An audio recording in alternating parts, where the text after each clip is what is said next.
नमस्ते। आज हम भगवान विष्णु के वामन अवतार और राजा बलि की उस अद्भुत कथा को समझेंगे जो हमें त्याग और समर्पण का पाठ सिखाती है। असुर राज बलि एक महान और धर्मनिष्ठ राजा थे। अपनी शक्ति और तप से उन्होंने स्वर्ग, पृथ्वी और पाताल तीनों लोकों पर अधिकार कर लिया था। बलि की इस शक्ति से इंद्र और अन्य देवता भयभीत हो गए। उन्हें डर था कि उनका सिंहासन अब असुरों के अधीन हो जाएगा। देवताओं की पुकार सुनकर भगवान विष्णु ने संतुलन बहाल करने के लिए वामन अवतार लेने का निश्चय किया। एक छोटे ब्राह्मण बालक के रूप में भगवान वामन राजा बलि के अंतिम अश्वमेध यज्ञ में पहुंचे। नर्मदा नदी के तट पर चल रहे इस भव्य यज्ञ में राजा बलि अपनी उदारता के लिए दान दे रहे थे। जब बलि ने इस तेजस्वी बालक को देखा तो उन्होंने उनका स्वागत किया और उनसे अपनी इच्छा अनुसार दान मांगने को कहा।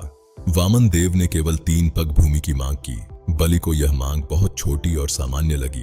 बलि ने कहा, हे बटुक, आप कुछ भी मांग सकते थे, फिर केवल 3 पग ही क्यों? पर वामन अपनी बात पर अड़िग रहे। असुरों के गुरु शुक्राचार्य तुरंत पहचान गए कि यह बालक साधारण नहीं बल्कि स्वयं साक्षात विष्णु है। उन्होंने बलि को सावधान किया, रुको बलि, यह दान मत देना, यह बालक तुम्हारा सब कुछ छीन लेगा।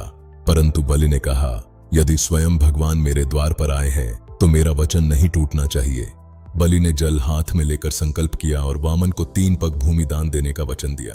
तभी एक चमत्कार हुआ। नन्हा वामन बढ़ने लगा और उनका रूप इतना विशाल हो गया कि उसे देखना असंभव था। उन्होंने त्रिविक्रम का रूप लिया। अब उनके सामने पूरा ब्रह्मांड एक छोटे खिलौने जैसा लग रहा था। अपने पहले पग में भगवान ने संपूर्ण पृथ्वी को नाप लिया। राजा बलि यह देखकर दंग रह गए। दूसरे पग में उन्होंने आकाश और स्वर्ग लोक को नाप लिया। अब राजा बलि का पूरा साम्राज्य समाप्त हो गया था। भगवान ने पूछा, बलि, 2 पग में सब आ गया, अब तीसरा पग कहां रखूं?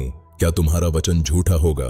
बलि ने बिना संकोच अपना सिर झुका दिया और कहा, प्रभु, तीसरा पग मेरे मस्तक पर रखें। भगवान ने तीसरा पग बलि के सिर पर रखा, जिससे वे सुतल लोक यानी पाताल के राजा बन गए। परंतु यहाँ एक गहरा रहस्य है। 3 कदम ही क्यों? पहला कदम अहंकार को नापने का प्रतीक था। दूसरा कदम हमारे कर्मों और इच्छाओं के समर्पण का था जो हमें सांसारिक बंधनों से जोड़ते हैं। और तीसरा कदम स्वयं के अस्तित्व या आत्मा को ईश्वर के चरणों में अर्पित करने का प्रतीक था। दार्शनिक रूप से ये 3 पग सत्व, रज और तम नामक 3 गुणों पर विजय पाने का मार्ग है। बलि की इस निस्वार्थ भक्ति से प्रसन्न होकर भगवान ने उन्हें पाताल का राज्य दिया और स्वयं उनके रक्षक बने।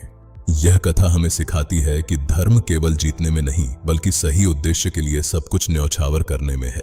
श्रीमद् भागवत पुराण में विस्तार से वर्णित यह कहानी हजारों सालों से मानवता का मार्गदर्शन कर रही है। चाहे आप कितने भी शक्तिशाली क्यों न हो, अहंकार का त्याग ही आपको वास्तविक महानता दिलाता है। 3 पगों में भगवान ने न केवल भूमि नापी बल्कि बलि के अटूट विश्वास और भक्ति को भी जीत लिया। इस कथा को सुनने के लिए आपका धन्यवाद। धर्म और सत्य के मार्ग पर चलते रहें। नमस्ते।